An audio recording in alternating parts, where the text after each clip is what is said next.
Dans un petit village en Afrique de l'Ouest, vivait une femme appelée Mariama. Mariama, âgée de 45 ans, était une mère courageuse, une veuve qui n'avait jamais appris à lire ni à écrire. Depuis la mort de son mari, elle portait le fardeau de s'occuper seule de ses 3 enfants. Mariama travaillait dur, vendant des légumes et des fruits au marché pour subvenir aux besoins de sa famille. Ses enfants étaient tout pour elle. L'aîné, Moussa, était un jeune homme studieux et respectueux. Bien qu'il fût encore étudiant, il aidait sa mère financièrement en travaillant après ses cours pour payer les frais de scolarité de ses frères et sœurs. La cadette, Aïssata, était une fille capricieuse et gâtée, souvent insolente et irrespectueuse. Le plus jeune, Ibrahim, avait hérité de la sagesse et de la bonté de son père. Un jour, Mariama gronda Aïssata pour ses fréquentations douteuses et son comportement imprudent. Furieuse de cette réprimande, Aïssata décida d'humilier sa mère.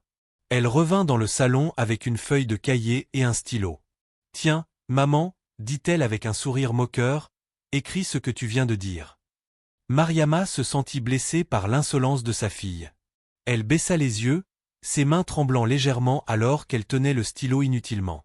Moussa, témoin de cette scène, ressentit une profonde colère et tristesse pour leur mère. Cependant, il resta silencieux, incapable d'intervenir à ce moment-là.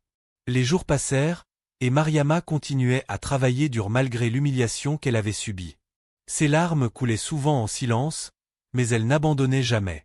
Un jour, après la remise des carnets de fin de trimestre, Aïssata rentra à la maison avec un sourire triomphant. Elle tendit son carnet à sa mère, proclamant fièrement qu'elle était montée en seconde. Mariama prit le carnet, ses yeux rougis par les larmes, mais avant qu'elle ne puisse dire un mot, Moussa intervint. Il apporta son propre carnet, où il avait noté la date, l'heure, et le jour où Aïssata avait humilié leur mère. Aïssata, le 15 février 2024, à 5 heures de l'après-midi dans le salon, alors que notre mère te grondait, voici ce que tu lui as fait. Tu as apporté une feuille de cahier et une plume, et tu lui as dit d'écrire ce qu'elle venait de dire. Pour cette humiliation que tu as infligée à notre mère, je vais arrêter de payer ta scolarité. Mariama, bouleversée, ne savait pas quoi dire. Elle regarda ses enfants, les larmes coulant sur son visage.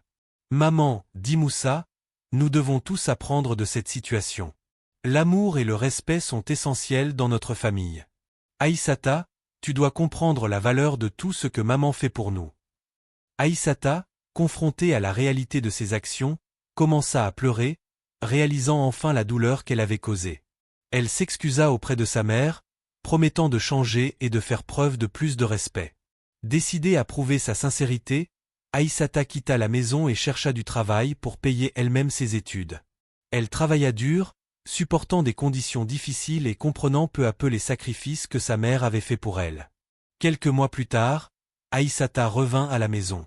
Elle se tenait devant sa mère et ses frères, les larmes aux yeux. « Maman, Moussa, Ibrahim, je suis désolée, dit-elle en sanglotant. J'ai compris combien j'ai été cruelle et ingrate.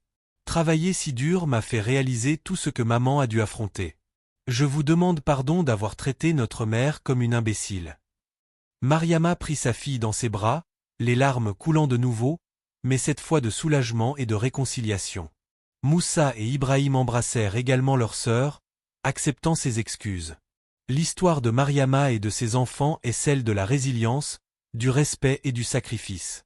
Malgré les difficultés, ils apprirent à se soutenir mutuellement, prouvant que l'amour familial et le respect peuvent surmonter les obstacles les plus durs.